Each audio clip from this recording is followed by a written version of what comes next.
Hoje nós vamos falar sobre a história do Bitcoin, que é a primeira moeda descentralizada do mundo.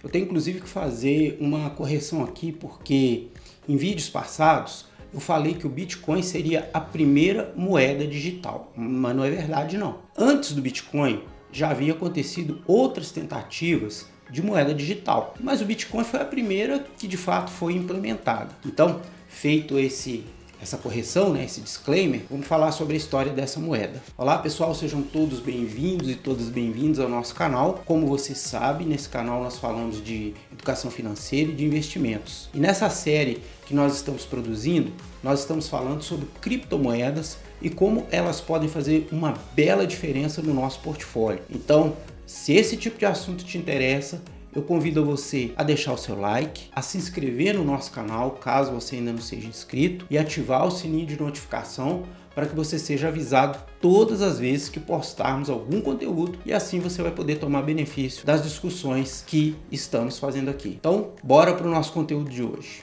Então, pessoal, como que começou, essa história de Bitcoin? O Bitcoin tem uma história fascinante que começou lá em 2008, quando uma pessoa ou um grupo de pessoas, usando o pseudônimo ou falso nome de Satoshi Nakamoto, publicou um documento chamado White Paper, que tinha o seguinte título: Bitcoin, a Peer-to-Peer Electronic Cash System.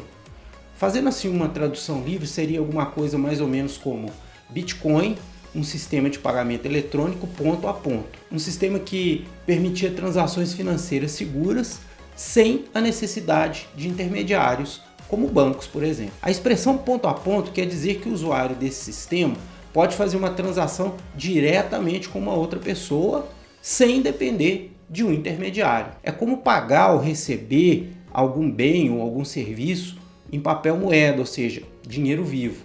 É isso mesmo.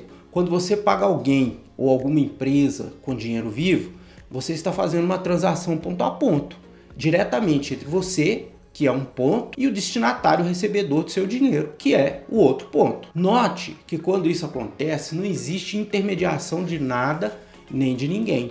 É diferente quando você faz um Pix, uma TED, uma transferência bancária entre contas, ou emite um cheque, por exemplo. Quando você usa um desses artifícios de pagamento, você depende de um banco para validar e efetuar a sua transação. No caso de uma transação em dinheiro vivo, você não depende de nenhum intermediário. Uma outra coisa importante é que a transação que nós fazemos pagando em dinheiro vivo, ou seja, em papel moeda, a não ser que eu declare, ou a outra pessoa ou empresa que recebeu o dinheiro declare, ninguém vai ficar sabendo quem fez, quem pagou, quem recebeu, quanto custou, se houve prejuízo ou se houve lucro. Outra coisa importante é que quando você tem o papel moeda, ou seja, o dinheiro vivo com você, você mesmo pode fazer a guarda desse dinheiro na sua casa, na sua empresa ou no lugar que for melhor para você. Diferente do Bitcoin, o dinheiro tradicional sofre com a perda de valor num processo que a gente chama de inflação.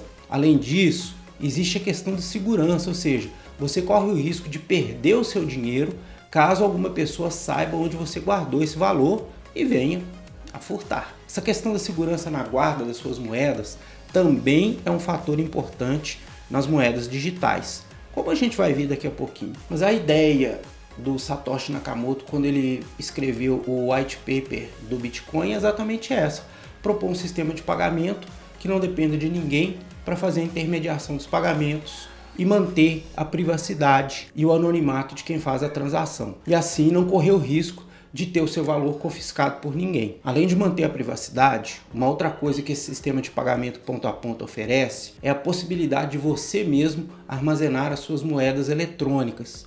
Isso representa uma grande vantagem, uma vez que quando você deixa os valores que você possui em dinheiro ou algum bem de algum valor em uma instituição bancária, você corre o risco de perder esses valores devido a uma quebra dessa instituição ou, como nós dissemos anteriormente, até mesmo de um possível confisco. Lembrando especialmente para os mais jovens que essa situação de confisco de dinheiro já aconteceu no Brasil na época em que o Fernando Collor era presidente da República e ele confiscou todos os depósitos bancários como uma forma de conter a inflação, que era muito grande no período de seu governo. O resultado disso foi que muitas pessoas da noite para o dia se viram completamente incapacitadas de honrar seus compromissos financeiros, uma vez que todos os seus ativos financeiros foram confiscados por um determinado tempo pelo Estado. Essa situação acabou levando à quebra de muitas empresas e muitas pessoas entraram em desespero por não ter como resgatar seus valores, chegando até mesmo a tomar atitudes extremas, se é que vocês me entendem. Então, como vamos ver nos próximos vídeos, nós temos a segurança de guardar as nossas próprias moedas e essas moedas, enquanto estão guardadas com a gente, são inconfiscáveis. Mas quem é esse tal de Satoshi Nakamoto? O verdadeiro nome de Satoshi Nakamoto continua sendo um mistério. Tem por aí algumas pessoas que reivindicam ser o Satoshi Nakamoto, porém a verdadeira identidade por trás desse nome é totalmente desconhecida até hoje. E muitas teorias e especulações surgiram ao longo dos anos. Nakamoto lançou o Bitcoin em 2009, ao criar o primeiro bloco da cadeia de blocos de Bitcoin, conhecido como bloco Gênesis. Depois de algum tempo, ele colaborou com outros desenvolvedores da comunidade de código aberto para aprimorar e manter o software, o programa do Bitcoin, antes de desaparecer misteriosamente em 2010. Mas por que o Satoshi Nakamoto desapareceu algum tempo depois que ele criou o Bitcoin? Bom, pessoal, a gente sabe muito bem que esse tipo de criação fere os interesses de muitas pessoas, especialmente daquelas pessoas que detêm o poder. Eu acho que nada mais natural que uma pessoa que propõe algo tão revolucionário, que mexe com a estrutura do sistema, especialmente do sistema econômico, tenha que tomar cuidado, mantendo a sua identidade oculta, uma vez que a gente sabe que em vários lugares do mundo, quando uma pessoa faz uma proposta disruptiva como o Bitcoin, alguma coisa acaba acontecendo com essa pessoa, né? E aí essa pessoa ou muda de ideia ou muitas vezes acaba desaparecendo no mapa. E o white paper trata exatamente do que? O white paper do Nakamoto apresentou a tecnologia do blockchain, que é um registro público e descentralizado de todas as transações do Bitcoin. Ele explicou como o sistema funcionaria, como as transações seriam verificadas e como a moeda digital seria emitida. O Bitcoin se baseia em princípios de criptografia e matemática avançada para garantir a segurança das transações e a prevenção de fraude, que é mais importante.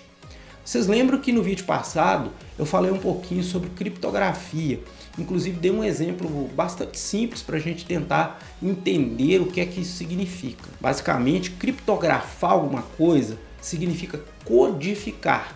Então, para você criptografar, você cria uma regra e a partir dessa regra você faz a codificação de uma mensagem, de um endereço, de uma transação, enfim, do que você quiser. Somente quem conhece a regra que você usou para fazer a codificação tem a possibilidade de fazer o processo reverso, ou seja, decodificar e ter acesso à informação original. Mas como que as moedas de Bitcoin surgem? Os Bitcoins eles são criados a partir de um processo que a gente chama de mineração. A mineração de Bitcoin, além de criar novas moedas, adiciona transações à blockchain. Os mineradores são as pessoas que têm equipamento bastante poderosos e resolvem complexos problemas matemáticos usando o seu poder de processamento computacional para validar as transações e criar novos blocos. Em troca, eles recebem uma recompensa com uma quantia específica de bitcoins e taxas de transação. A mineração é vital para a segurança e a integridade da rede Bitcoin, mas é importante enfatizar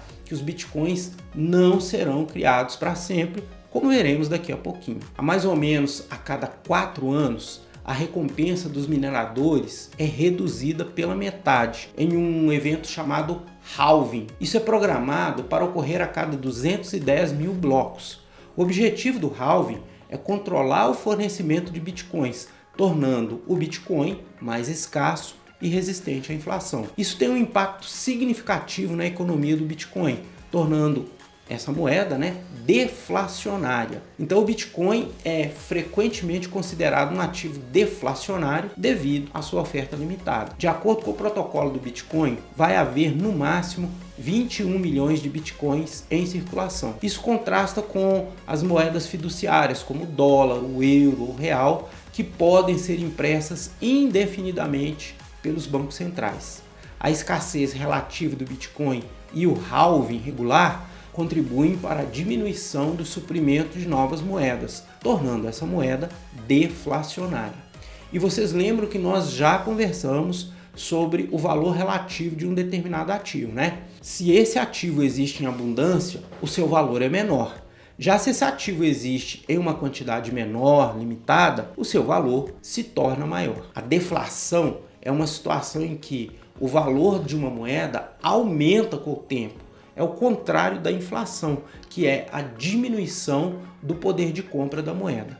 Isso torna o Bitcoin atraente como reserva de valor, já que as pessoas que investem no Bitcoin acreditam que seu valor aumentará com o tempo. Mas como que o Bitcoin é dividido? Só tem valores inteiros? A resposta é não. Enquanto uma moeda tradicional como o real ou o dólar ou o euro, por exemplo, possuem 2 casas decimais, o Bitcoin possui 8 casas, ou seja, pode chegar a ser dividido em 100 milhões de subunidades. Essas unidades são carinhosamente chamadas de satoshis. Então, se eu tenho 0,0001000 satoshis, eu digo que eu tenho 1000 satoshis. Isso significa que um Bitcoin é formado por 100 milhões de satoshis. Ou eu posso dizer também que 100 milhões de satoshis é igual a um Bitcoin. Da mesma forma que eu falo que 100 centavos é igual a um real. Isso pode parecer muito confuso, mas a gente tem que entender que o Bitcoin vai ter uma quantidade limitada de 21 milhões de unidades. E a gente tem que entender também, pessoal, que existe uma estimativa que mais ou menos aí entre 5 e 10% desses 21 milhões já estejam perdidos, ou porque as pessoas jogaram fora suas senhas, esqueceram, perderam, deixaram em algum equipamento que se perdeu, enfim. Lembre-se do que eu falei, quando você perde sua senha, perdeu os bitcoins para sempre, porque tudo que está na blockchain é imutável. Então, pessoal, quando uma moeda tem uma quantidade limitada, como o Bitcoin, esse grande número de casas decimais é necessário para garantir que a gente possa ter unidades bem pequenas dessa moeda. Uma outra vantagem da gente ter essa grande quantidade de casas decimais é que você pode comprar unidades de bitcoins, ou seja, satoshis, com muito pouco dinheiro.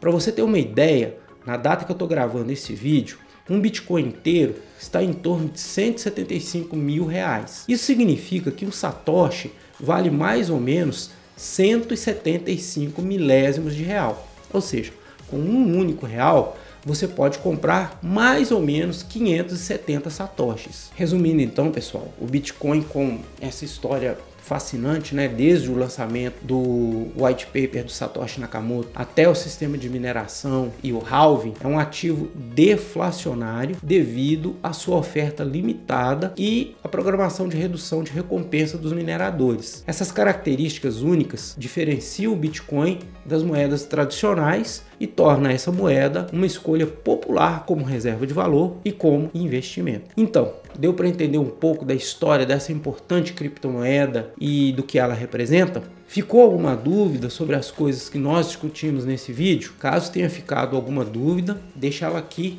no comentário desse vídeo, porque como eu sempre falo para vocês, eu leio todas as dúvidas, respondo, e se eu achar que uma dúvida é relevante para a comunidade toda, eu transformo essa dúvida em vídeo e publico aqui para todo mundo tomar benefício. Mais uma vez eu peço a você que, se esse vídeo foi relevante para você, se trouxe algum conhecimento novo, considere deixar o seu like, e caso ainda não seja inscrito no nosso canal, considere se inscrever para fazer parte da nossa comunidade que vem crescendo ao longo do tempo. Depois que fizer a sua inscrição, não se esqueça de ativar o sininho de notificação. Fique atento aos próximos vídeos dessa série. Um grande abraço e até o próximo vídeo.